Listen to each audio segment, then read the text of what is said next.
Olá, no Papo de Engenharia. Está aqui uma ilustre presença que é a Tainá de Paula, vereadora do Rio de Janeiro, Secretário do Meio Ambiente. secretária do Meio Ambiente, arquiteta e urbanista. Isso. Ela veio aqui para falar um pouco da arquitetura e política, tá? E, Tainá, muito obrigado pela presença. Sei que a sua vida está corrida, como é normal, né, no seu dia a dia.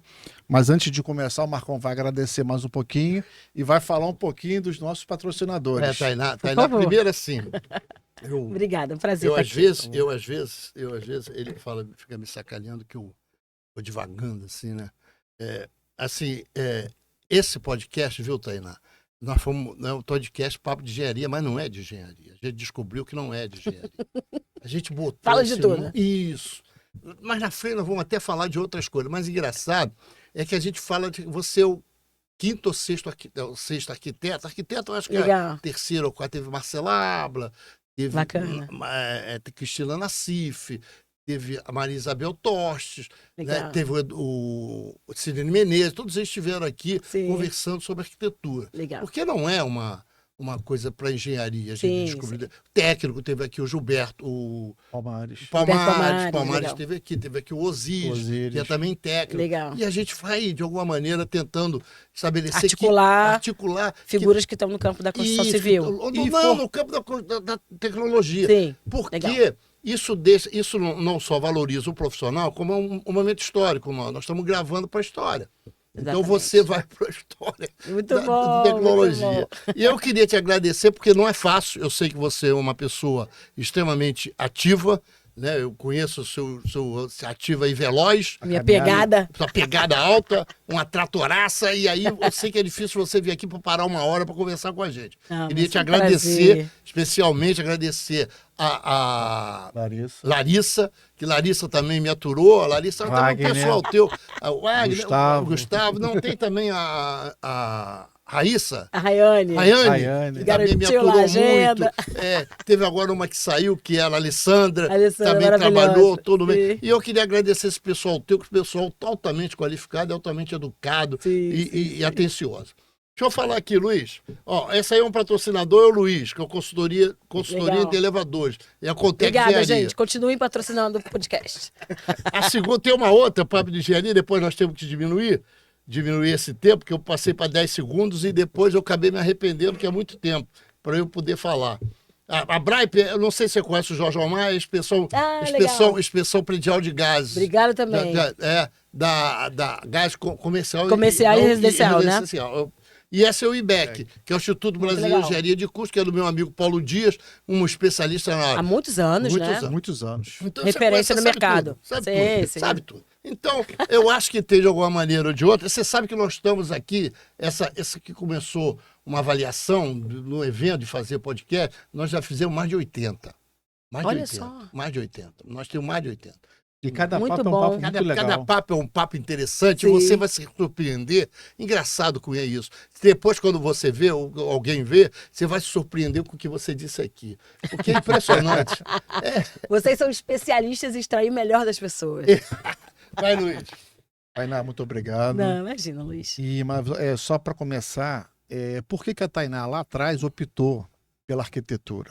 O que fez você motivar pela essa carreira tão brilhante, tão bonita que é? Linda, né?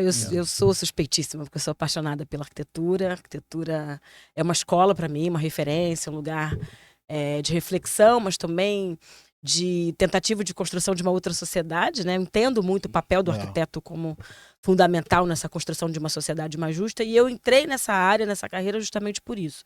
Eu tenho uma origem muito pobre, acho que a maioria das pessoas que me conhecem, que me acompanham, sabe disso. Venho da Praça Seca, de uma comunidade que não tem nome, eu gosto de afirmar isso. Até hoje, meu sonho... Não tem nome? Não tem nome até hoje, é o loteamento. Era muito comum, né, nos anos 80. É um loteamento. Exatamente. Vou lá pro loteamento, vou pra cidade e moro no loteamento. E com Rua 1, Rua 2, Rua 3, enfim, a realidade da ampla maioria das periferias do Rio e do Brasil. E nessa ida e vinda, eu sempre fui uma pessoa que estudou longe, obviamente tive uma família que arranjava emprego, né, mais distante dessa periferia, eu sempre transitei muito nessa cidade. Seu pai era arquiteto? Sua mãe é arquiteta? Não, imagina, pai frentista, mãe auxiliar de enfermagem, avó costureira, então eu sou uma típica família pobre, carioca, brasileira. Você tinha um sonho de querer mudar alguma coisa. Exatamente. Lá pelos 14, 15 anos, a Praça Seca tinha uma falta de água muito grande e eu mobilizei na minha comunidade, na minha rua, um mutirão, um abaixo-assinado. Isso era uma pré-liderança, não? Uma pré-liderança, exatamente. Eu virei a menina da água. Estava começando, Isso é curiosíssimo. Pegou logo um apelido, a menina da água. Eu peguei um apelido, eu me organizei na Pastoral de Favelas, na histórica Pastoral de Favelas. Que continua até hoje. Que continua até hoje, celeiro aí de várias lideranças do Rio de Janeiro. E eu, lá na Pastoral de Favelas, encontrei um padre que disse, olha, você fala muito bem, mas você tem que servir para criar soluções aqui para a sua comunidade. Você precisa ou ser advogada ou fazer arquitetura. O padre? Tem o nome do padre, não? Não lembra? Não.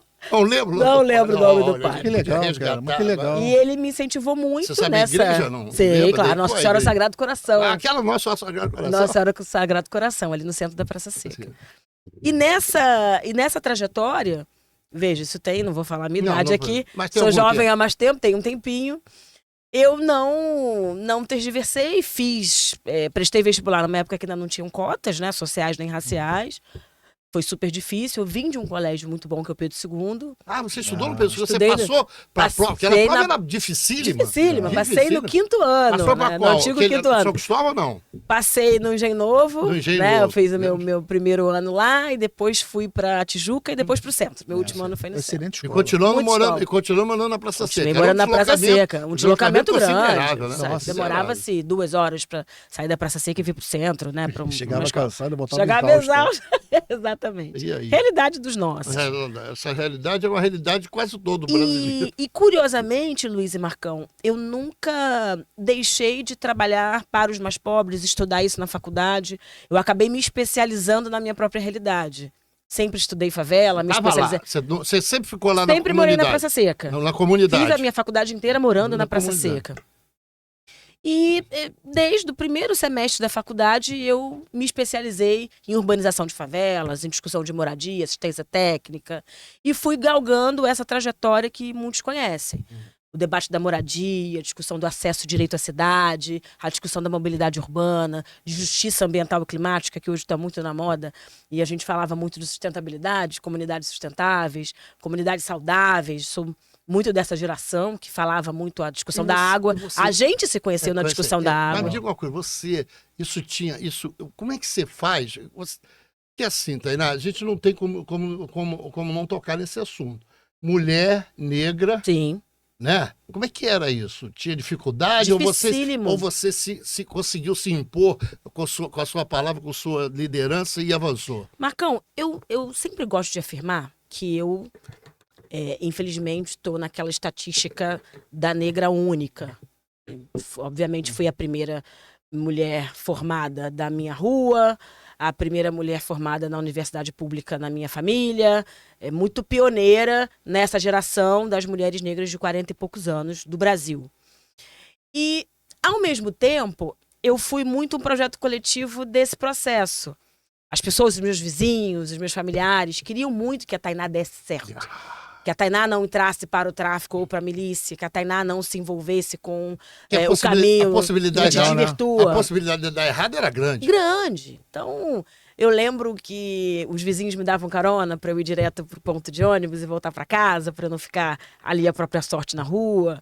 Eu lembro que familiares meus distantes pagavam material até da minha faculdade, porque minha família não tinha dinheiro para custear. Que legal, É né? caro, né? A faculdade de Engenharia e Arquitetura, a gente precisa falar sobre isso. Você estudou no FRJ? Eu estudei na UF, na Federal Fluminense. Nossa! Fui para Niterói. Fica mais longe ainda. A minha pós-graduação foi na UFRJ. As pessoas têm essa memória recente de eu na UFRJ e essa relação grande que eu tenho, mas eu fiz UF os 5 anos. Fiquei lá na batalha, numa escola integral, elitista, com material caríssimo. Preconceituosa. Muito preconceituosa. A gente está falando de uma elite de Estado, né? Que consegue Você chegou estar nessa a universidade. fazer militância política dentro da universidade? Desde não? o meu primeiro semestre. Eu já entrei militante filiada, né? Porque você já via. Já entrei acumulado. Você já tinha Eu já um tinha histórico. uma Mas é mais estrada fácil, é mais fácil. do você movimento entrar- estudantil da é, Pastoral de então, Favelas, e eu já entro como uma liderança, Isso. como um quadro, né? E, obviamente, o espaço estudantil, a Federação Nacional dos Arquitetos, foi um caminho natural. Veja bem que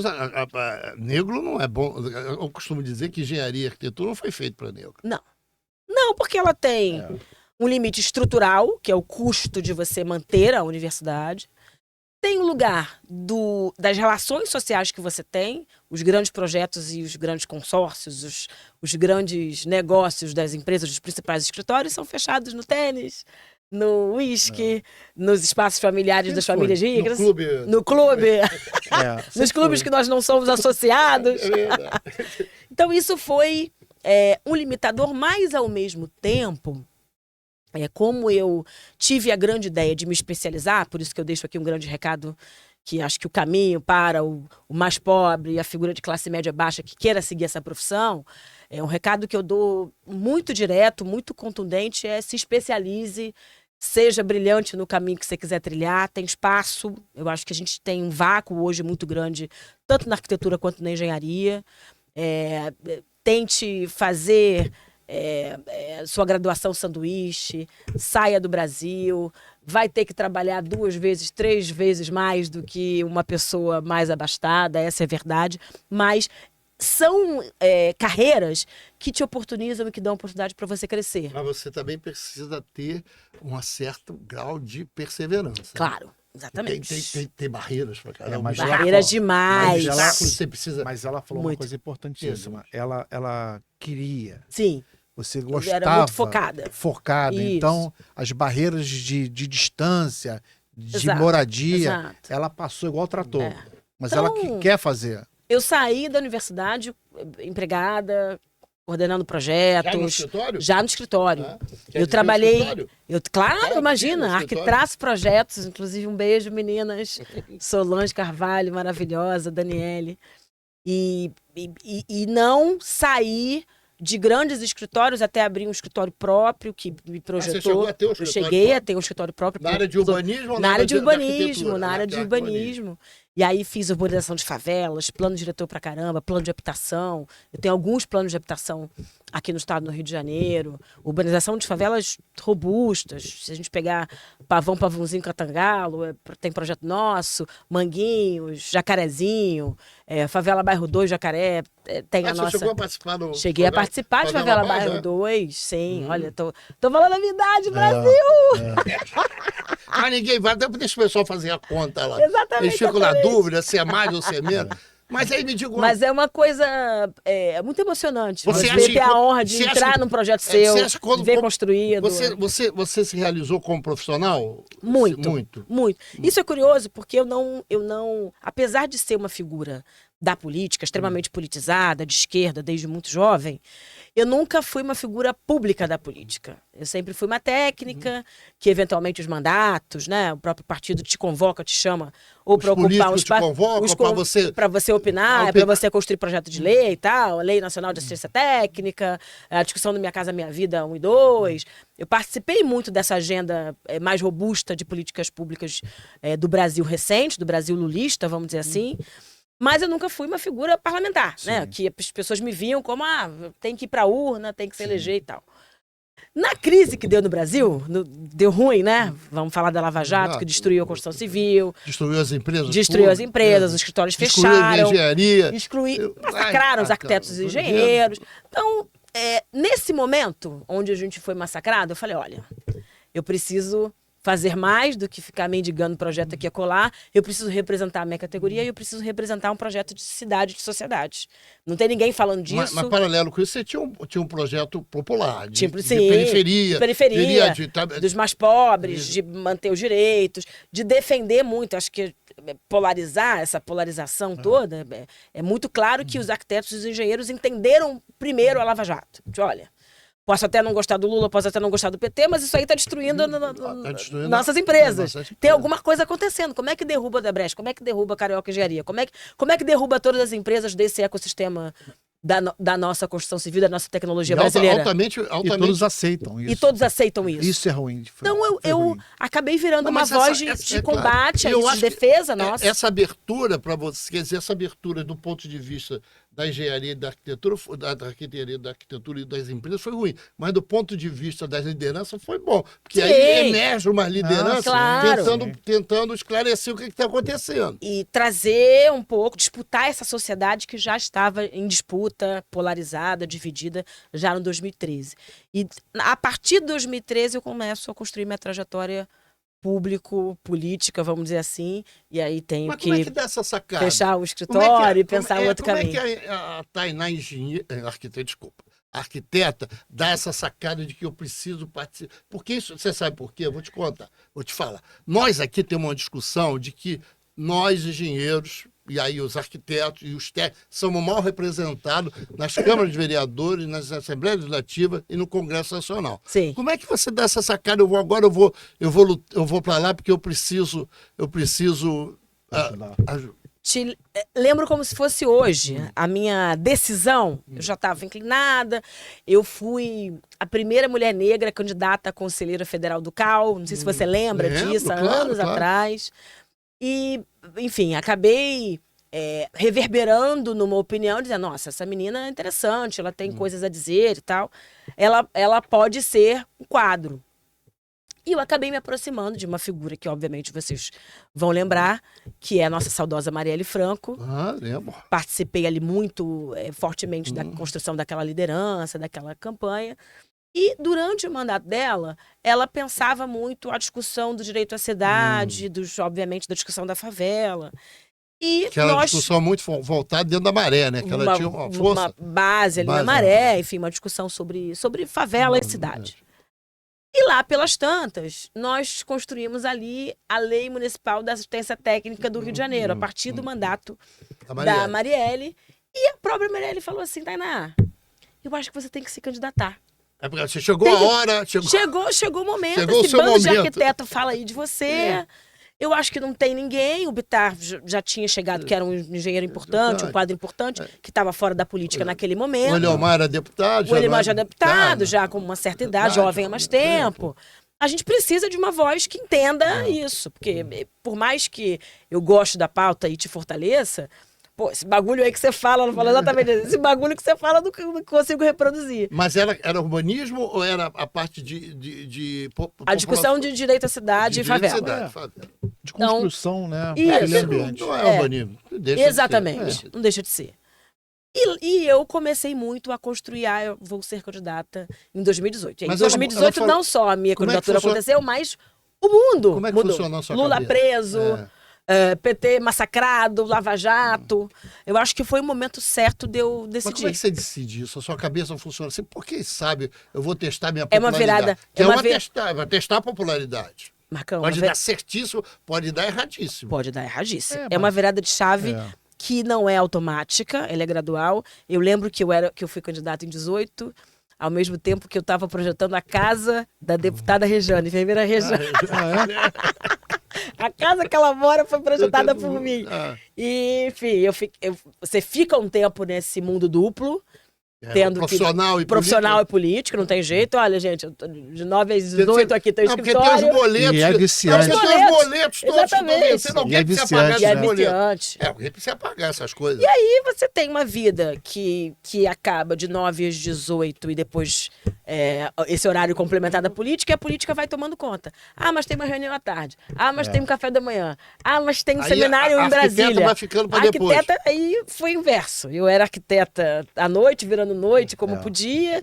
E aí isso acaba não funcionando, porque o horário comercial, enfim, as relações da arquitetura precisam de uma dedicação, e eu decidi. E o apelo Eu popular vou desse viver. pessoal que estava em torno de você, como é que foi? Esse pessoal, não, vamos, Tainá! Marcão, isso era uma efervescência muito grande naquela época. Hoje temos, mas eu acho que a gente amadureceu Quando um pouco você enquanto concorre campo. a primeira vez a Quando eu deputado concorro estadual. a primeira vez, a deputado estadual, existia um clamor por novas lideranças.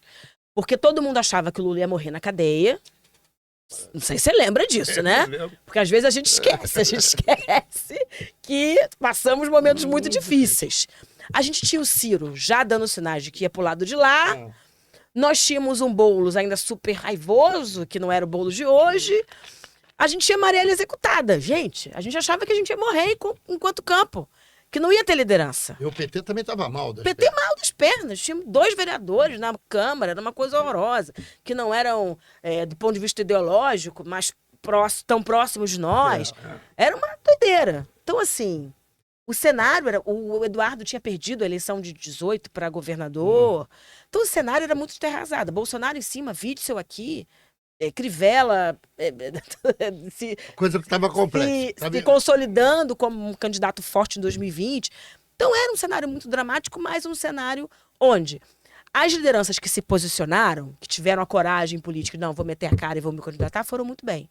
Para uma eleição, num partido como o PCdoB, eu fui comunista na minha primeira eleição, eu não consegui fazer a volta para casa do PT. Naquela época o PT não tinha quase mandatos, ficava com medo de não eleger os próprios... Os deles. Os candidatos deles, né? Os vereadores de mandato, e não abria legenda para muitas pessoas. E aí eu fui pro PCdoB, muito por conta dessa minha relação com os comunistas. Eu tinha uma relação próxima com a Rejane, Jandira, e me acolheram. E fui na minha primeira campanha super bem votada. Tive 9 mil votos, desconhecida. Para deputado Para estadual. deputado estadual. Que é uma coisa raríssima. Não, 9 mil votos é muita coisa. 9 mil votos é muita coisa. Não, Com uma campanha... 9 mil votos. 35 mil reais a minha primeira campanha. 9 mil votos no estado todo. No Isso estado é um absurdo, todo. né? É um absurdo de Eu voto. digo... Para quem está na primeira campanha, porque é difícil, Muito não é fácil. difícil. Então, tem quadros, às vezes, gastando milhões e que não conseguem essa votação.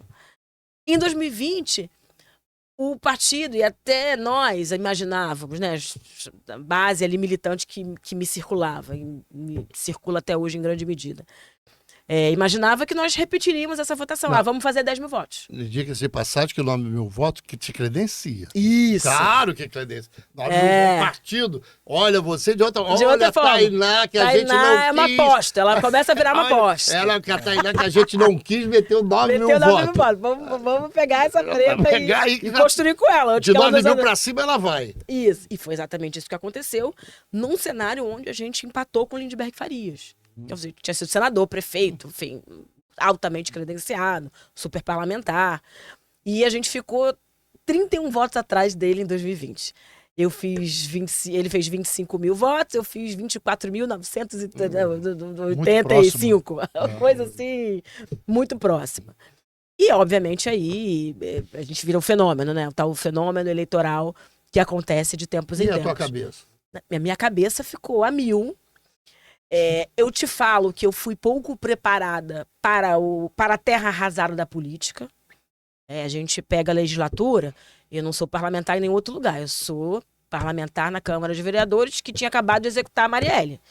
Com os mesmos amigos, com as mesmas figuras. A gente teve uma renovação na Câmara pequena no 2020, né? Na legislatura posterior ao 2016, onde ela se elege. Então, e as informações não eram boas. Eu sou companheira de bancada de todos os amigos. Então, na minha legislatura teve Gabriel Monteiro preso, Jairinho preso, Muita gente, né? Carlos Bolsonaro fazendo as mesmas coisas que a gente já sabe, já espera, fora o ecossistema que a gente tem. Nós temos uma das câmaras mais difíceis, mais duras do ponto de vista político do Brasil. Eu te falo com tranquilidade isso, mais violenta, mais belicosa. E aí a gente faz um mandato com ameaça, com abordagem. Eu acho que mais recentemente os tiros no meu carro dão um pouco o cenário da dificuldade que é fazer política na cidade do Rio de Janeiro. Ela foi mas é uma muito tentativa difícil. de Muito. É muito difícil. Então, eu acho que a gente precisa continuar cuidando das nossas lideranças, porque eu não avalio que exista uma diminuição do conservadorismo do Rio, a milícia não diminuiu, os nossos problemas da política não arrefeceram. Deixa eu pegar uma discussão mais genérica. Sim. O Rio passou 21 anos, o Rio, cidade do Rio, como estado da Guanabara, passou 21 anos votando contra a ditadura. O Rio era especificamente, não sei se de esquerda, mas bem de centro. Arejado. O que houve com o Rio de Janeiro que deu uma guinada para a direita? Depois a gente volta para a tua... O que houve? Você acha que você tem essa avaliação ou não? Eu tenho uma avaliação. Acho que a gente lidou mal com a perda da capital.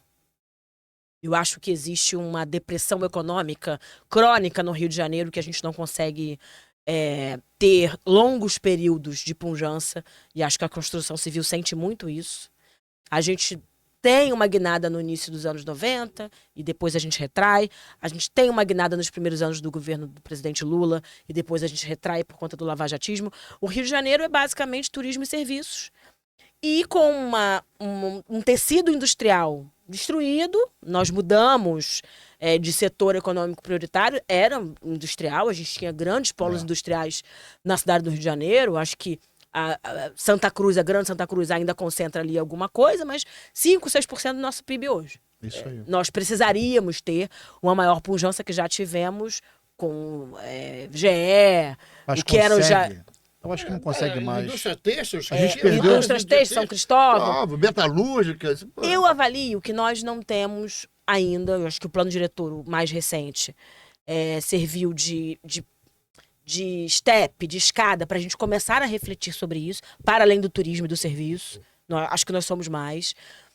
A ideia da cidade marketing, né? Acho que Eduardo Paes é muito habilidoso em vender o Rio de Janeiro para os grandes eventos, os grandes shows. A gente acaba viralizando e sendo essa cidade desejada, essa cidade sexy, mas isso não constrói pleno emprego, isso não constrói empregos mais qualificados.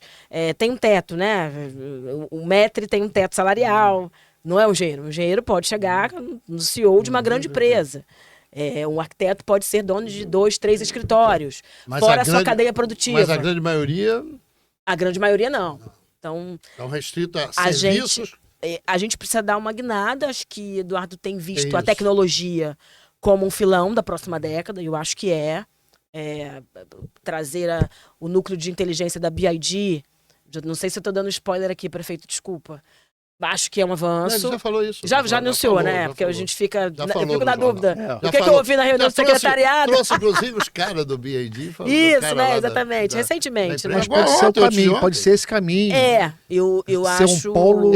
Ele fala trazer de novo, que eu acho interessante, a Bolsa de Valores. A Bolsa de Valores é um projeto nosso, temos muito interesse por conta do mercado de carbono. Pode ser o primeiro grande mercado de carbono com sede aqui no Rio de Janeiro e não em São Paulo. Então, assim... Existem alguns acenos na próxima década. Gerar um Vale do Silício aqui no Rio de Janeiro. Que pode construir um processo de reconstrução do ecossistema da engenharia e da tecnologia muito grande. Então, eu acho que essa é a única salvação do Rio de Janeiro no médio prazo, a gente pode dizer assim. Mas você acha que a violência hoje impede muito? Impede muito. O crescimento do Rio de Janeiro? Hoje nós temos mais de 1000 favelas. Eu tenho certeza. Eu dialogo, sento com a maioria das grandes empresas de engenharia e de arquitetura do Brasil que tem investimentos aqui. Nós perdemos uma série de oportunidades de pátios logísticos, grandes condomínios, grandes intervenções, grandes indústrias até, porque as empresas não querem investir. Os fundos internacionais imobiliários não querem investir no Rio de Janeiro. Agora, Tainá, hoje temos, acho que mais de 1000 favelas, não é isso? Mais de 1000. 1019. 1000. Vamos botar 1050 para ficar um número redondo. Alguns arquitetos dizem que não tem mais jeito. A gente não consegue melhorar o que tem. Você, como especialista na área, a gente consegue melhorar um pouco mais? Eu sempre gosto de ser otimista. Porque a nossa profissão é otimista, né? Claro, a gente tem uma boa planilha, um bom orçamento, a gente resolve todos os problemas. Eu conseguiria resolver hoje uma grande parte. Eu tô muito reflexiva sobre a nossa forma de planejar. O plano diretor, né, da forma tradicional da nossa agenda urbana brasileira, se distanciou da forma política administrativa das cidades. A gente tem a LOA e uma PPA, que são contaminadas por câmaras de vereadores com seus diversos interesses e que não dialogam com esse plano diretor. Ao mesmo tempo, nós deixamos e até banalizamos a importância dos planos estratégicos. Tem que ter meta para o próximo prefeito, todo prefeito. Isso tem que ser lei, isso tem que ser regra. Sim. Não dá pra gente pensar que o Eduardo tá eleito, que bom, dando esse planejamento. Não, o Eduardo pode estar eleito, mas depois o pai de santo, depois o bispo, depois o padre, depois qualquer um que entrar, tem que respeitar esse plano, né? Esse planejamento de longo prazo.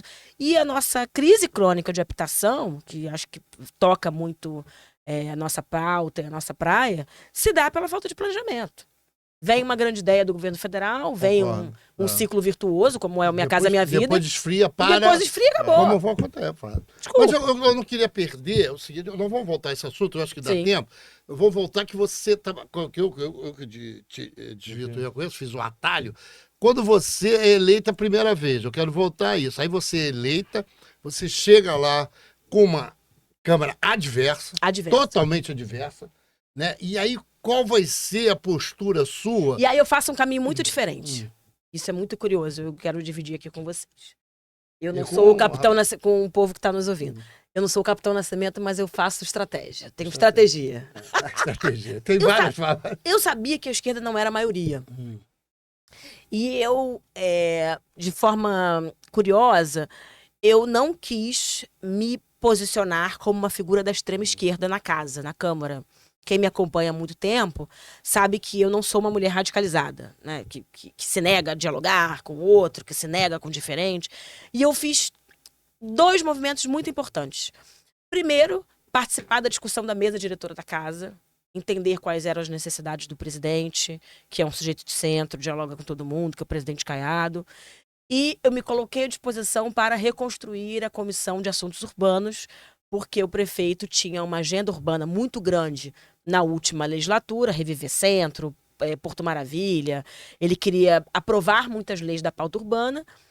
O presidente não é dessa área, né, de atuação, mas ele precisava de alguém que entendesse muito de legislação urbanística. E aí eu me comprometi com ele, olha, tudo que for bom para a cidade, eu quero tocar e eu vou tramitar, independente do que eu queira desconstruir, independente da minha oposição ao prefeito. Na época, eu era oposição ao prefeito Eduardo. Já passamos por esse momento aqui. E assim eu fiz. Esse foi um movimento. O outro movimento foi, ao invés de eu me distanciar da bancada evangélica, me aproximei da bancada evangélica da casa. Em 2 discussões importantes. Eu sou uma mulher sabidamente bissexual, sou casada com uma mulher há anos.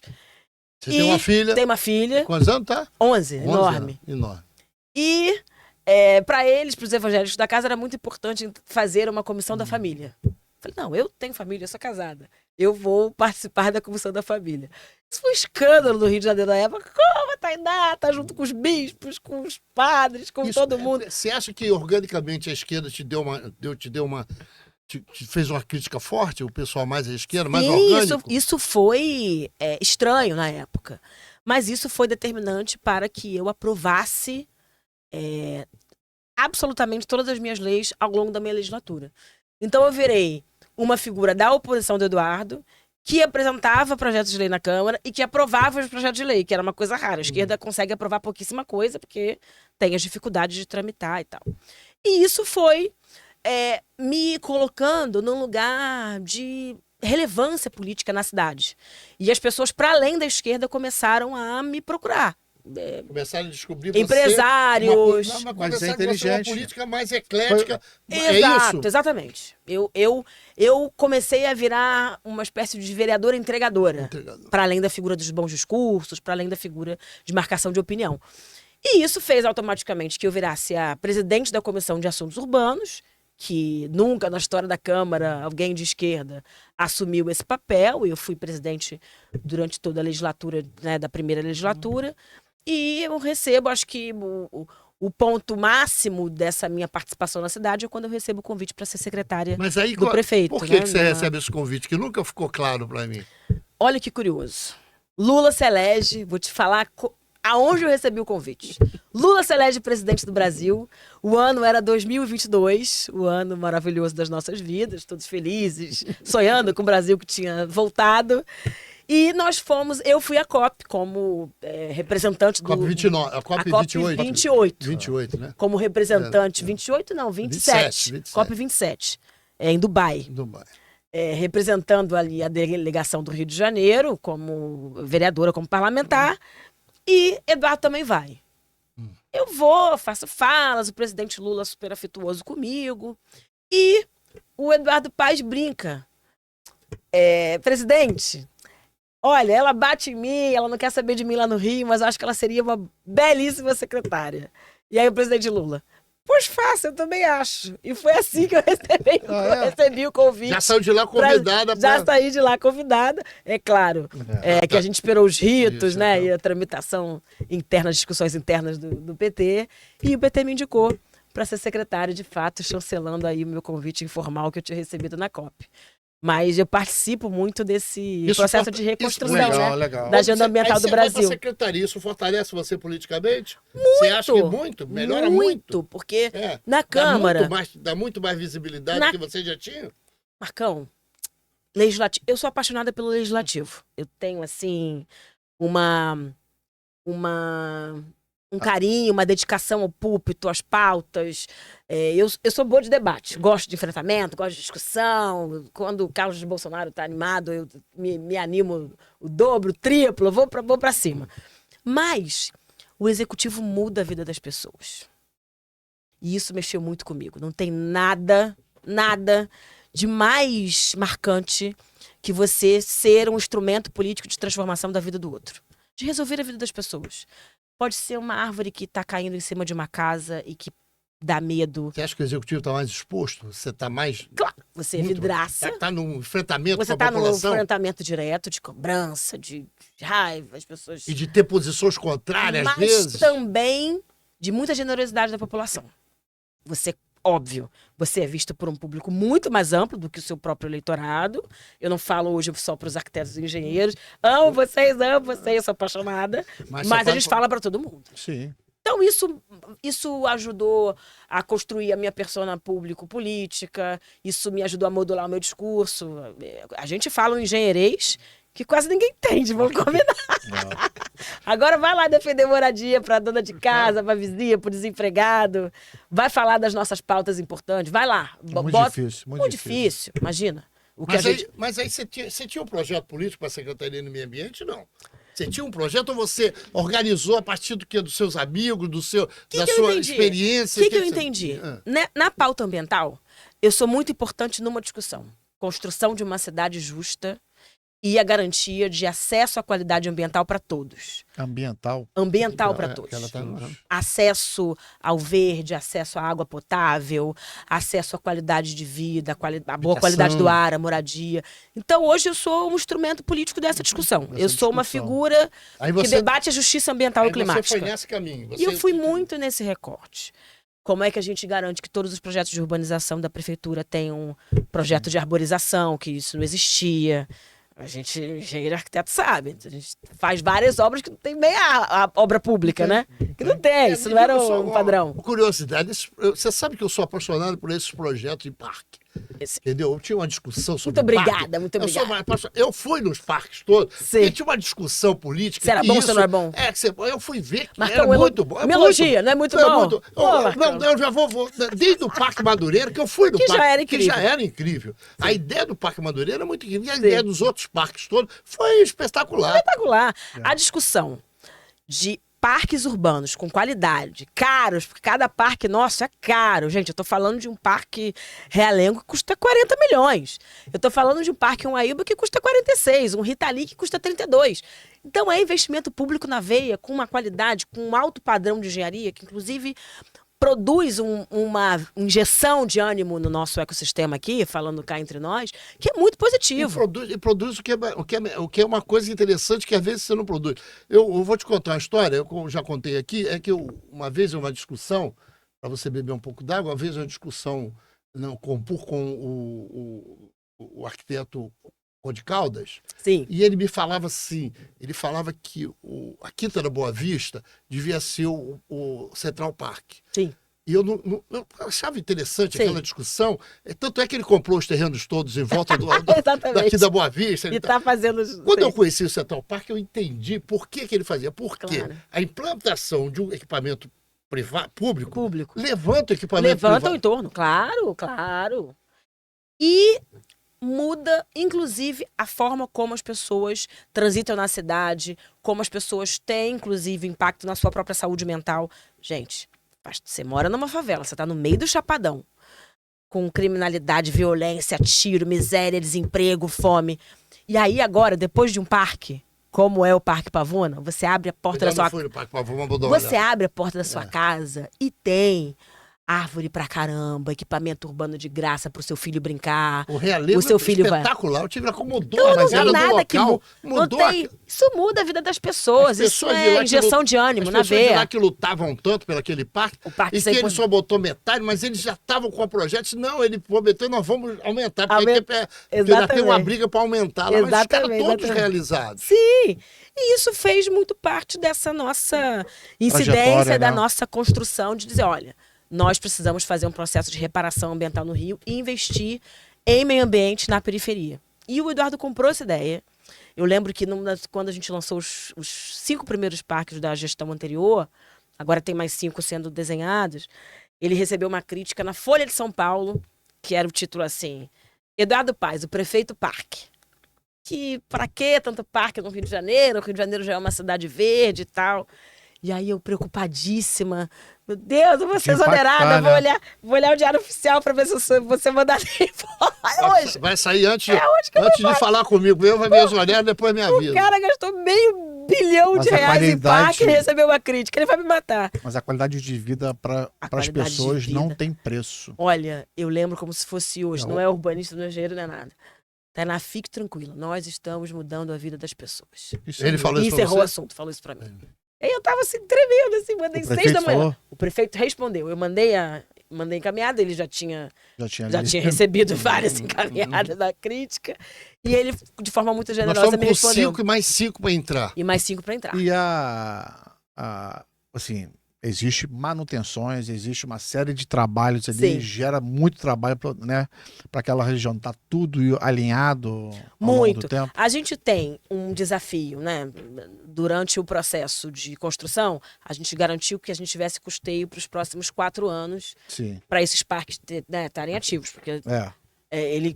eles custam milhões para Sim. serem construídos e milhões para serem mantidos, né? A gente tem R$1 milhão ano só para pagar a light do Parque Madureira, por exemplo. 1 milhão. 1 milhão ano, só um parque. Então, se você multiplica pelos 10 que a gente está construindo, fora os parques naturais, Tudo gracioso. tudo gratuito. Gratuito. E aí a gente está muito dedicado ao modelo de concessão de parques que garante a exploração dos serviços, mas que mantém a gratuidade do parque. É muito difícil de fazer isso no Brasil. As grandes empresas de gerenciamento de parques querem cobrar a entrada. E aqui no Rio de Janeiro a gente decidiu que a gente não vai garantir. Então, Eu quero te fazer uma pergunta. estamos no meio dessa guerra. Quero fazer uma Sustentar isso. Sustentar ao isso no longo longo do tempo, prazo, vai exatamente. ser- Porque isso precisa ser aquilo que a gente discutiu logo no início. Precisa dar continuidade para não se quebrar Claro. a sequência. Eu queria fazer uma pergunta desconfortável. Fala. Desconfortável. A questão do Jardim de Alá. Que tem Ih, uma pra discussão. mim não é- Não é pra mim- desconfortável. não. Tiro de letra. Você sabe que eu gosto, eu defendi o Jardim de Alá. Eu acho que é isso mesmo. Tem pautas piores. Se É. você me perguntasse do Malafaia, eu falava, eu não quero falar. Mas o Jardim de Alá é de letra. É? Ô, Marcão, Fala, mocinha. tem um negócio na cidade que é disputa, né? Cada um É disputa. acha que a cidade que se pensa é a melhor. E a gente tem que, enquanto gestor público, equilibrar essas vontades. Né? O nosso espaço termina quando começa o do outro. Acho que essa é a máxima da boa regra urbana. E agora nós temos um desafio de manter uma cidade como o Rio de Janeiro, que é uma das maiores cidades da América Latina, fazendo a utilização desses 46 bilhões que a gente tem por ano de uma forma muito acertada nos espaços dos mais pobres. E aí, quando a gente pega uma área subutilizada, onde a iniciativa privada tem interesse em manter, porque ela tem interesses econômicos ali, e que não diminuem e que não ofendem, obviamente, a gratuidade e a participação, né, a incidência e a utilização, inclusive, dos mais pobres. A Cruzada São Sebastião está ali do lado, apesar de ser um dos maiores IDHs e PIBs do Rio de Janeiro, ali, aquela grande lagoa, mas a gente tem ali um cinturão de pobreza, que é o Jardim de Alá, que a Cruzada, que também usa o Jardim de Alá do jeito que está. E hoje, aquilo ali é um grande parcão de cachorros, de pessoas de classe média alta, de alto padrão de vida. Eu quero pegar os milhões de reais que a gente gastaria ali de custeio de manutenção e investir nos parques dos mais pobres. Eu acho justíssimo isso. A gente aumenta a utilização daquele espaço que hoje é um terreno baldio. a gente devolve uma grande área para a cidade reurbanizada e reestruturada, e a gente garante a vida urbana sem o poder público dar R$1. Cara, não tem outra receita que não convocar a iniciativa privada a ajudar a pagar a conta da cidade, principalmente nas áreas nobres. Se a gente achou no Rio de Janeiro... aquele dinheiro que era ali para a área mais carente que você precisa. Eu tô desesperada para fazer um parque que custa 34 milhões em Senador Camará, na Fazenda do Viegas. Eu não vou achar, eu sou apaixonada pelo Acioli, lá da Baritec, que tá lá metido com o Jardim de Alá. O Acioli não vai investir na minha fazendinha de Senador Camará. Não vai mesmo. Não vai investir no Parque Realengo, com todo carinho que eu tenho pelo Acioli e pelos seus sócios. Eles não têm interesse econômico nessas áreas. É papel do poder público. Mas não é papel do poder público, desculpa, garantir mais uma área nobre, restrita, com qualidade, com equipamento público, numa área de gente que pode puxar. Essa tese também vale pro Canecão? Essa tese também vale pro Canecão. Você sabe que você foi, um dos primeiros que disse assim, Tainá tá certa. Que é o seguinte, o Canecão, que todo mundo sonha, que todo mundo desejou, construiu, faz parte da memória cultural da vida de todos os cariocas. Todos nós amamos o Canecão. Só que o Canecão estava enterrado como um jabuti, com uma cabeça de urubu. Antigamente dizia cabeça de burro. Uma cabeça de burro ali naquele terreno. Mas a dívida lá dele acho que é muito alta, né? Com a responsabilidade da UFRJ. O UFRJ era uma empreendedora sem recurso, cheio de dívidas. Cheio de dívidas, sem poder comprar papel higiênico para professor e estudantes. Então, pagar a recuperação de um espaço cultural que sempre foi entendido e lido como privado. Não tinha gratuidade no Canecão, do ponto de vista de frequência. Todo mundo pagou para ver o Cazuza. Eu paguei para ver o Cazuza, eu paguei para ver o Limar Santos. Limar Santos é verdade. Então, o maior interessado é a iniciativa privada. Então, é a iniciativa privada que tem que custear toda aquela intervenção ali e devolver o equipamento cultural importante. Não é porque é privado que é menos importante. Eu acho que também, e essa é uma discussão, principalmente da esquerda dogmática, tô elegante hoje, mais orgânica, da bolchevique da Revolução de 17, trata como disputa de modelo de Estado que acaba impedindo o desenvolvimento da cidade. Gente, o capital privado existe, a iniciativa privada existe. Mas não tem a vontade. E o capitalismo também existe. Nós temos que conviver para ele não agredir muito. Exatamente. Então, se ele me resolve as áreas particulares que lhe são de direito, sem eu precisar botar R$1, tirar R$1 da dona de casa que paga o impostinho dela, ótimo. Você entra e faz.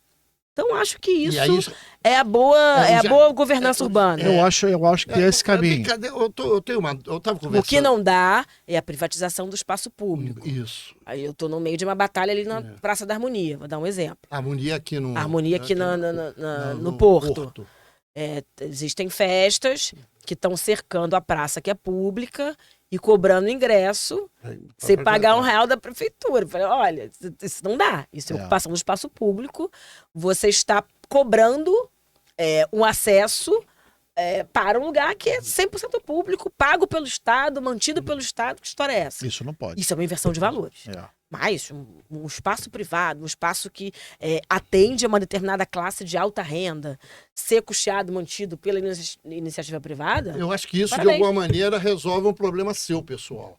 Que é aquele negócio de você levar para os mais pobres para a periferia... Claro. Mais coisas. Financiamento urbano. Gente, nós temos que voltar à cartilha 1, lá dos anos 80, a pensar financiamento urbano com seriedade no Brasil.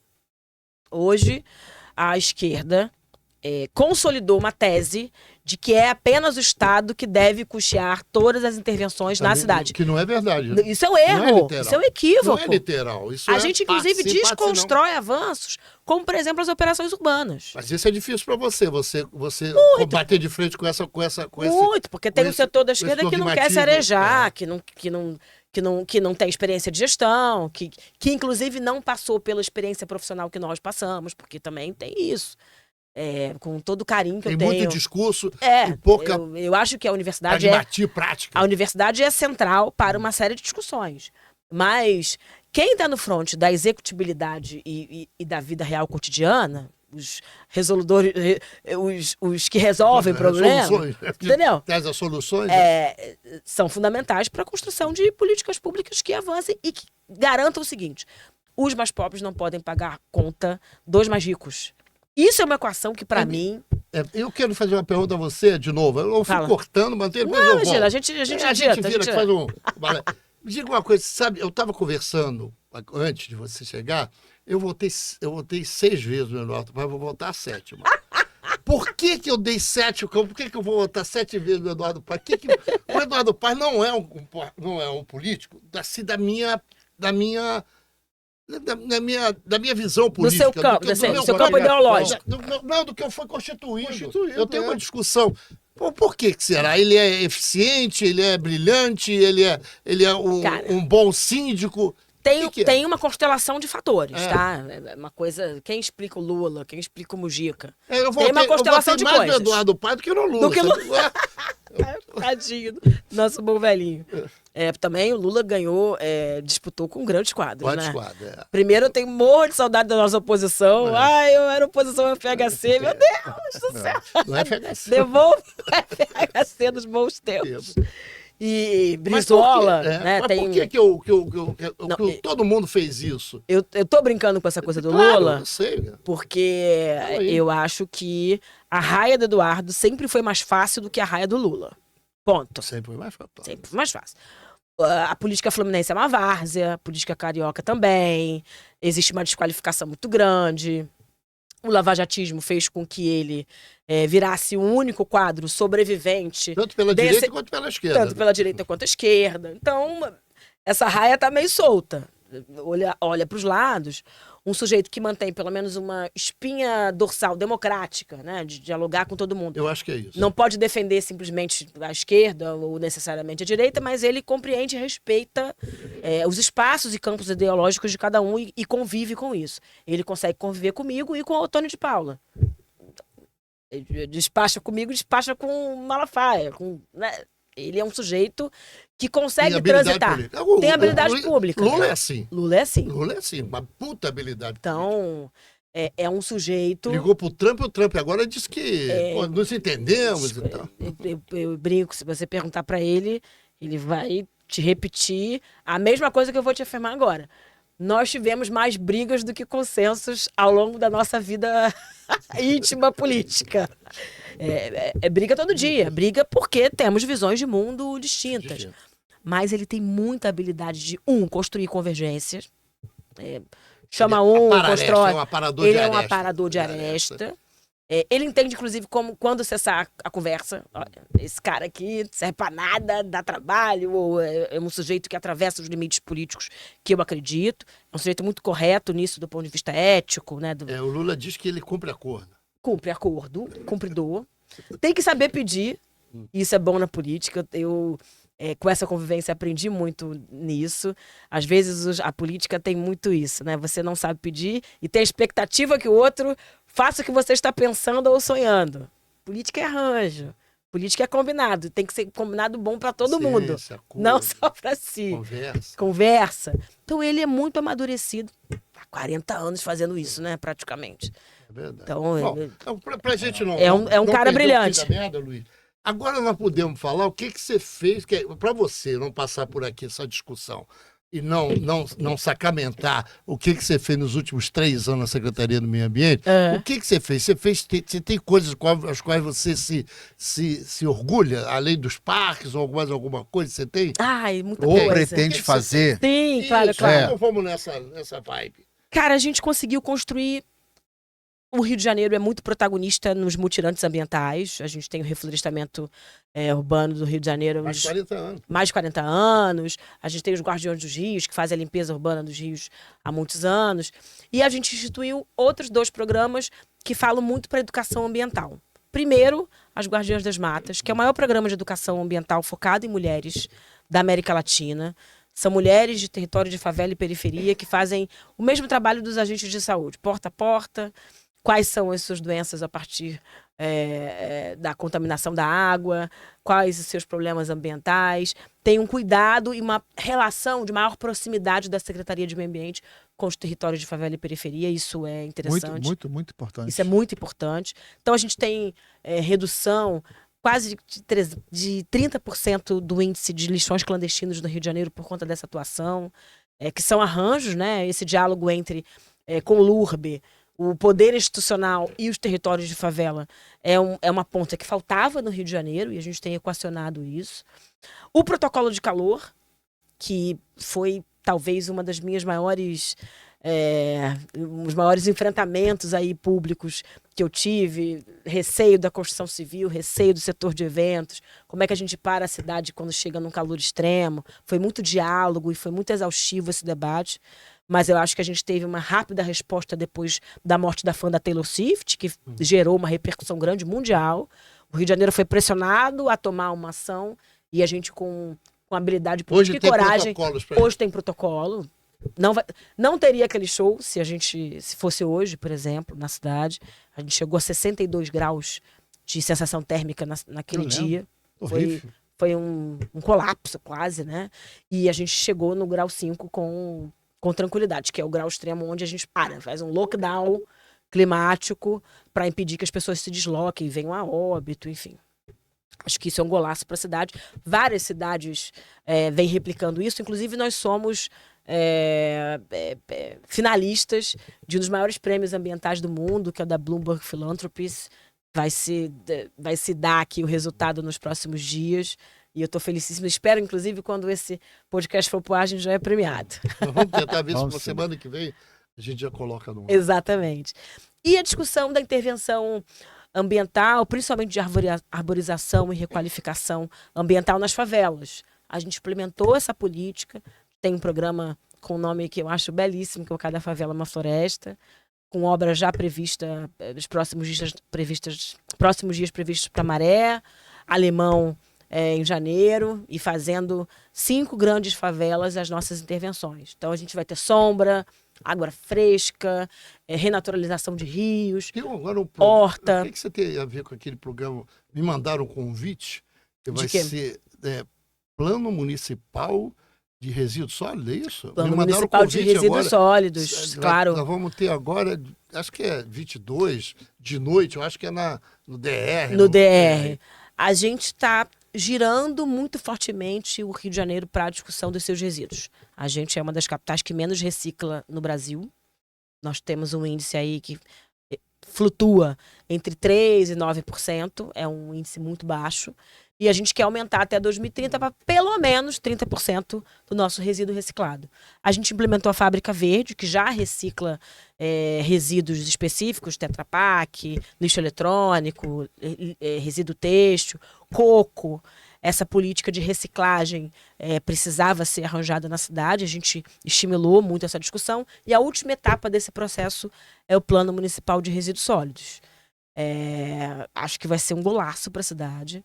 Como é que a gente aprende a respeitar melhor não só a nossa coleta seletiva, mas como a gente aumenta essa rede da coleta seletiva do Rio de Janeiro, que é muito ruim, muito baixa, e como é que a gente resolve de uma vez por todas o resíduo da construção civil, que a gente tem aí um problema crônico de descarte clandestino na cidade, principalmente das médias e pequenas empresas. É importante a gente falar isso. Acho que o grande empresário da construção civil dá conta do seu resíduo hoje, mas o médio e pequeno, que é a ampla maioria, não dá. Então joga no terreno baldio perto de casa, na água, né, no seu rio próximo. Isso gera um dano ambiental imenso. E prejudica ele mesmo. Então acho que são grandes entregas aí, a política de resíduos sólidos da construção civil, a discussão do protocolo de calor extremo, arborização e política ambiental nas favelas e os parques de periferia. Você vai com certeza, não. Tem a delegação do Rio? Delegação o prefeito do Rio. Vai também. O prefeito vai, irei com o prefeito. Eu vou ficar mais tempo que ele. Eu acho que a gente tem algumas metas. Nosso fundo de florestas municipal, o presidente Lula lançou nacionalmente. A gente quer construir um fundo municipal de florestas aqui na cidade. A gente tem uma boa capacidade de reflorestamento, mas é muito importante o investimento de longo prazo para que a gente tenha mais capacidade de reflorestamento na cidade. Você está trabalhando com o Precop também. Exatamente. Vai ter Quando o diálogo. Tá por dentro, hein? Tá por dentro. Não, Sabe mas de tudo. a verdade é o seguinte, cara, Intelectual. que a da Larissa engenharia. falou, A Larissa falou que foi ele, né? falou, Eu tô aqui crente, como é que ele sabe essa tudo da Precop secretaria? Mas é eu vou me importante. lembrando, vou falando, pô. Né? Muito bom, Eu sou bom de aprender as gente, esse coisas. podcast aqui sabe tudo. Não sabe tudo, fala Sabe aí. tudo. Não, a gente vai ter os diálogos locais, a gente vai receber a conferência das cidades no âmbito que discutem a pauta ambiental e climática da UNFCCC, que é a ONU, né? Que discute a grande conferência na COP e tem conferências paralelas que discutem a importância dos governos subnacionais, que são os governos estaduais e as cidades. Na verdade, gente, quem decide a pauta ambiental e a pauta climática é o prefeito e a cidade. É aquele que lida com o resíduo urbano, é aquele que lida com a transição energética dos ônibus e do transporte, é aquele que lida com as multas ambientais, com a capacidade de reflorestamento, de construção de novos parques. Então, a discussão mais ampla dos gases de efeito estufa é muito importante. Eu acho que o presidente Lula está super afiado e batendo um bolão nessa discussão, peitando Trump e dizendo que a gente precisa dar conta dessa crise climática mundial. O presidente Lula é um monstro, né? É um monstro. O presidente Lula é uma águia. Parar de falar que o podcast vai ser dos lulistas. Mas esse Precop é o quê? essa- São ilhas para você discutir e levar uma pauta lá para... São ilhas, várias pré-COPs são Pré-COPs. construídas, mas o que nós vamos receber no Rio, que é o encontro de lideranças locais, o Local Leaders Forum, é um evento específico para a discussão desses governos subnacionais. Tá. Os chefes de Estado, os presidentes e os ministros de Fazenda, os ministros do Meio Ambiente se encontram na COP, com as lideranças, com a sociedade civil, mas basicamente esses três players, vamos dizer assim, e os líderes locais vão para esse evento. Tradicionalmente, esse evento acontece uma semana antes da COP. Sim. Então, você vai fazer no a de Rio, Dubai, foi lá uma A semana discussão antes. é feita uma semana A antes. discussão é feita uma semana antes para os municípios entregarem para esses chefes de Estado as suas reivindicações. As cidades do Pacífico têm suas pautas, as cidades Sim. da América Latina têm suas pautas, por aí vai. Essa Precop já está convocada. Essa pré-COP já está convocada. Na nossa realidade de Belém, onde a gente tem uma Belém inchada com a questão dos leitos, com dificuldade de infraestrutura, de acomodar todas as pessoas. Gente, uma COP atrai uma média de 50 mil pessoas. E um evento como esse, a gente está falando de 30 mil pessoas que vão passar no Rio de Janeiro, muito provavelmente nessa semana de 1 a 7 de novembro. Então, assim, vai ser um evento Vai grande. ser aonde, hein? Vai ser em 3 lugares, basicamente. A gente vai ter Praça Mauá, Da manhã. Praça Mauá, Museu da Manhã, aquele Boulevard Olímpico ali. Nós Museu vemos de Arte Moderna. no MAN e na Praça Tiradentes, para a Sociedade Civil. Lá no Gomes. No Teatro Carlos Carlos Gomes. Gomes. Exatamente. Então, Estarei lá presente. vai ter um palco ali maior, que é o Carlos Gomes, e o CRAB, que é o Museu de Artesanato, que está ali também na Praça Tiradentes, com diversas atividades, e a Casa Clima, que é uma sede da Secretaria de Meio Ambiente para discussão climática, com foco nisso. Então a gente vai ter aí uma agenda grande, convoco a todos que Então, participem. agora me E diga, vocês vão levar isso para lá como uma demanda. E a gente leva o acumulado das discussões Acumulado do das Rio de Janeiro discussões. para a COP. Me diga uma coisa, tem projeto político aí bom pra gente? Você tem algum? O que você acha? Do nosso candidato, ainda não está definido, mas ele deve ser o candidato, o Eduardo Paes. Eduardo Paes, E é a nossa secretária... Você não brigue comigo. Não, a nossa secretária... Não, claro que eu vou... O nosso candidato, eu não vou votar no 7ª vez no Eduardo Paes. Me diga uma coisa, como é que é isso da Tainá, 48 mil votos, a terceira mais votada no Rio de Janeiro, uma potência política do PT, a maior representante do PT no estado, na cidade do Rio de Janeiro. Como é que é isso? Nós vamos ter novos caminhos ou nós estamos focados nessa questão do Rio de Janeiro? Olha, é uma decisão muito difícil, viu? Deixa a vida me levar. Não, nada disso. Não. Tem que ter estratégia. Tem que ter estratégia. Você sabe que eu aprendi com o Luiz Calaíno, que é o mesmo do Ossioli? Ele dizia 3 coisas: concentração, determinação e disciplina. E disciplina, exatamente. Isso aí, fala. O que eu tenho desenhado, Marcão? Eu sou uma figura que debate cidade. E acho que a gente tem um campo, né, falando muito especificamente da esquerda, que contribuiu e contribui muito para essa discussão. A direita recente, né, presidiu o Brasil por 4 anos e desmontou o Ministério da Cidade sem colocar nada. Pode até desmontar, mas me apresente alguma coisa. Não apresentaram nada. Então, eu acho que nós somos determinantes para o futuro das cidades brasileiras. Independente da reeleição do presidente Lula, convido a todos a reelegerem o presidente, mas o nosso campo tem uma contribuição muito importante. Os nossos sindicatos, os nossos conselhos, a nossa discussão. E hoje, existe uma convocação que eu auxilie outras cidades, que eu amplie a minha capacidade de articulação e a minha importância nesse cenário político.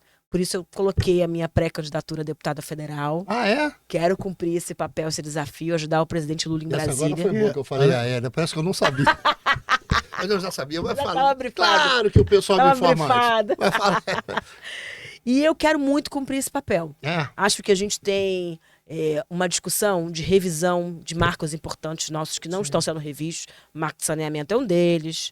A discussão de resíduos sólidos, a discussão dos plásticos. Tem questões da cidade que precisam ser resolvidas lá em cima. Lá em cima. Sim. Você sabe que eu regularização fundiária. A gente não aguenta mais não resolver o problema da falta de regularização. Isso é uma legislação federal. Primeiro que eu quero falar para você. Posso te interromper? Pode, claro. Se você interromper, eu vou direto. Primeiro, eu queria felicitar. Você sabe que eu sou um apaixonado por habitação. Sim. Eu vivo discutindo isso, você sabe que eu coloco que acho que a habitação é o maior problema dessa cidade. Não sei por quê, mas eu também acho. Mas eu sou. Eu acho que a habitação tira um pouco da pressão sobre as comunidades. Quando você apresenta uma política de habitação, as comunidades tendem a... Mas eu estou falando de 0 a 3, que 0 a 3 é de 0 a 3 salário mínimo. Quer dizer, eu quero, primeiro, parabenizar o prefeito pela aquela obra que ele está fazendo na Mangueira. Ele vai fazer muito boa, Minha né? Casa Minha Vida na Mangueira. Eu acho que aquilo muda a Mangueira. É o caminho, muda a Mangueira. Muda a Mangueira. Aquilo muda a cara da Mangueira. Tomara que ele faça uma urbanização na Visconde de Niterói. Engenheiro sempre pede mais, pede a obra inteira. Recebe uma que é Mas me diga uma coisa, você sabe que eu e o Luiz Barata, eu falo assim, sabe quantos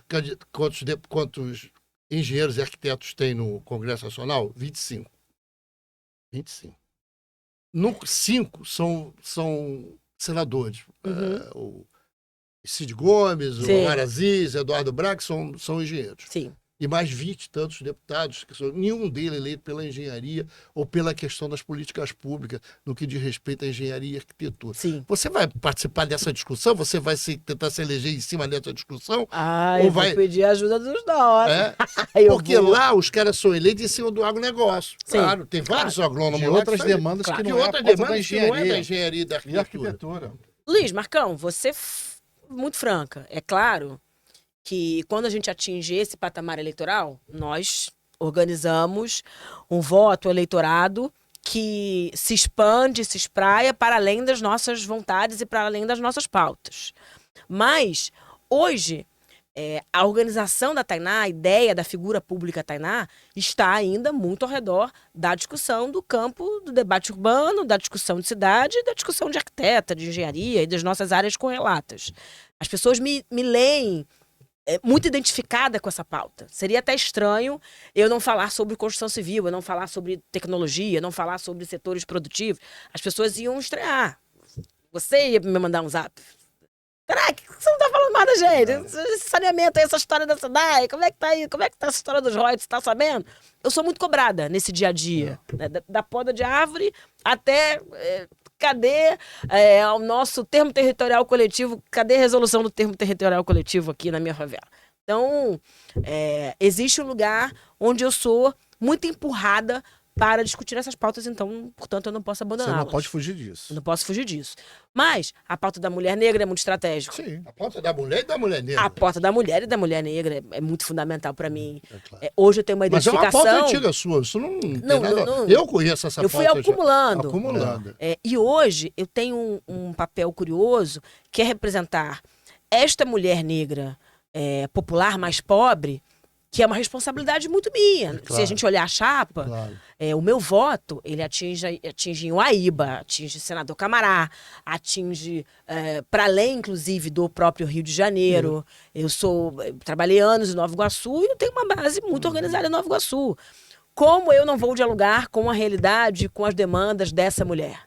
Dessa mulher que está lá no quilômetro 32, que pode estar tanto em Campo Grande quanto em Nova Iguaçu, E que eu diria e que me que- tem como referência. Eu diria que é exemplo de vida. Você fez um depoimento aqui de Isso. exemplo de vida. Exatamente. Eu acho que pode ser usado até na sua campanha. Isso é um Olha, depoimento né? de exemplo de vida. Ele agora é meu marketing político.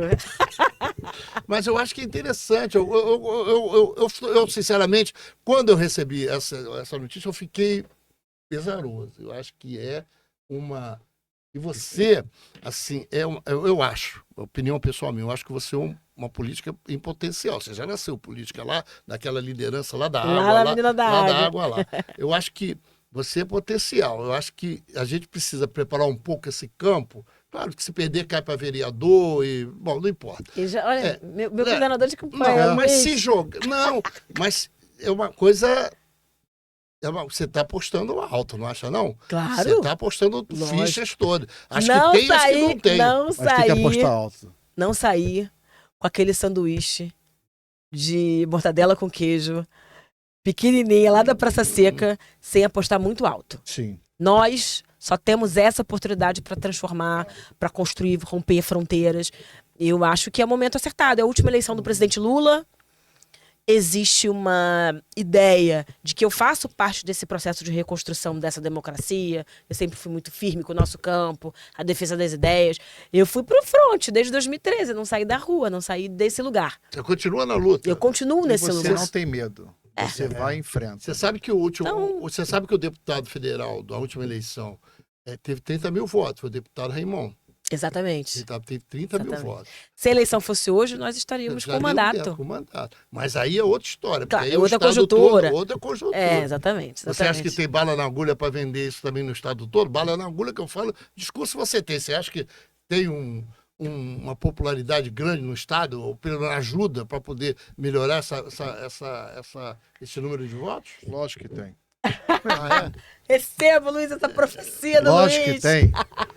Eu Tainá, acho que hoje, tem hoje um vácuo grande na política. tem um vácuo. O vácuo de 2018 permanece, na minha opinião. As pessoas estão desencantadas com o pouco número de quadros que nós temos. Se a gente for olhar comparativamente, não entre os nossos, mas em relação à direita, os presidenciáveis da direita, eles têm vários. Não é só o Tarcísio. Tem Tarcísio, Ratinho, Caiado, tem uma constelação de 10 pessoas. Quantas lideranças nossas presidenciáveis nós temos prontas na esquerda brasileira?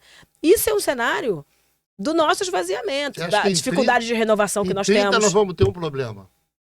Em 30 nós vamos ter um problema. Por isso que a Tainá tem que estar lá ajudando. Tá ajudando. Precisamos de ajuda. Tainá, faltam 3 minutos, passa Foi rápido. Não, eu acho que é interessante, eu acho que você foi brilhante. A Tainá, inclusive, o seu discurso é de uma felicidade impressionante. Não que você tenha melhorado o discurso, mas tem uma coerência muito grande.